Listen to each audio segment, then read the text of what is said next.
Naon atuh maksudna syukur? Syukur kabagi dua, aya syukur qauli, aya syukur fi'li. Syukur qauli ngucapkeun dina lisan, ngucapkeun kalimat subhanallah walhamdulillah wala ilaha illallah wallahu.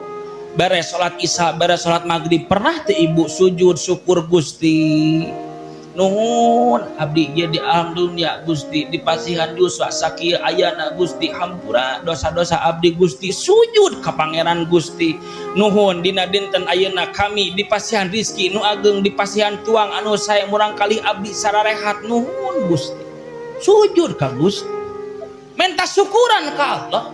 Da urang mah lobamna ge syukuran ka manusia tapi teu syukur ka Gusti Allah. Di mana dibere rezeki urang ku manusia, nu pertama kali diucapkeun ku lisan urang lain kalimat alhamdulillah tapi kalimat hatur nuhun jeung terima kasih. Jadi intina manusia mah pinterna pinter syukur ka manusia lain pinter syukur ka Gusti Allah. Jadi